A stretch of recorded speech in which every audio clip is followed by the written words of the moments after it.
সব মিলিয়ে আয়োজনটা অনেক ভালো ছিল, আলহামদুলিল্লাহ। আপনাদের মাঝে শেয়ার করলাম। হ্যালো ফ্রেন্ডস, আসসালামু আলাইকুম। সবাই কেমন আছেন? ইনশাল্লাহ ভালো আছেন। আজকে আমি নতুন একটা ভিডিও নিয়ে এসেছি। তা আজকে শুক্রবার, আজকে হচ্ছে জুম্মার দিন, পবিত্র জুম্মার দিন। এই দিনে সবার আল্লাহ তাআলা দোয়া কবুল করে থাকেন। সবাই আমার জন্য একটু বেশি বেশি দোয়া করবেন যেন সাফল্যের মুখ দেখতে পারি। আর এদিকে আমি দুপুরে রান্না করিয়ে দিয়েছি, তো আমি সিম ভাজি করছি নতুন আলু দিয়ে। আর নতুন আলু দিব না তা কি হয়, সব কিছুতেই নতুন আলু থাকে। তো আমার সিম ভাজাটা হচ্ছে, আমি এটা রান্না করছি। আমি এটা লতা সিম, একটু লম্বা লম্বা হয় সিমটা, এর আগে আমি ভিডিও দিয়েছি। তো ওটা খুব ভালো লাগে, মিষ্টি খেতে, এবং ওটা আলু দিয়ে আমি ভাজি ভাজি করতেছি। এবং এটা অনেক খেতে মজা। আজকে বেশি একটা তেমন একটা আয়োজন নেই।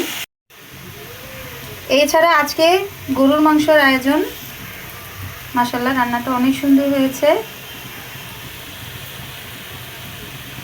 নতুন আলু দিয়ে, নতুন আলু দিব না, সব কিছুতে নতুন আলু সমারোহ।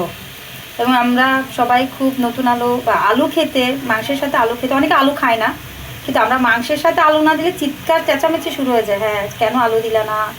তো মাঝে মধ্যে ইচ্ছে করে, শুধুমাত্র কোরবানিতে আলু ছাড়া রান্না করি, এছাড়া সবসময় আলু দিয়ে রান্না করতে চেষ্টা করি। অনেকেই গরুর মাংসের সাথে আলু খেতে পছন্দ করে, বা মুরগির মাংসের সাথে।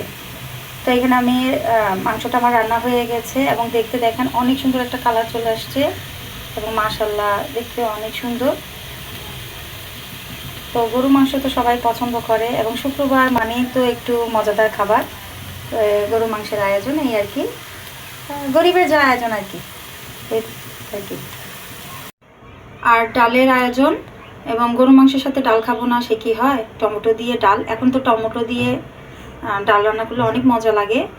তো শীতে টমেটো দিয়ে ডালটা অনেক মজা লাগে। এছাড়া সারা বছরই আমি টমেটো দিয়ে ডাল রান্না করি। তো আমার ডালটা কেমন হয়েছে বলবেন সবাই, এবং সব রান্নাগুলো কেমন হয়েছে সেটাও বলবেন। আর এর সাথে সালাতের আয়োজন, সালাতের আয়োজন থাকবে না তা কি হয়। তো এই সালাতের আয়োজন হয়েছে, কেমন হয়েছে সেটা জানাবেন সব মিলিয়ে, এবং আমার ভিডিওটা কেমন হলো। তো সবাই একটু ভালোবাসা দিবেন, বেশি বেশি করে লাইক কমেন্ট করবেন, এবং পাশে থাকবেন, ভিডিওর পাশে থাকবেন। কখনো আমার সাথে ছাড়বেন না। সবাই একটু পাশাপাশি থাকার চেষ্টা করব, কাঁধে কাঁধ মিলিয়ে এগিয়ে যাওয়ার চেষ্টা করব, তাহলে আমাদের সফলতা আসবে। তো আজকে আমার ভিডিওটা এই পর্যন্ত, বেশি আর লং করব না। সবাই ভালো থাকবেন। আল্লাহ হাফিজ, আসসালামু আলাইকুম।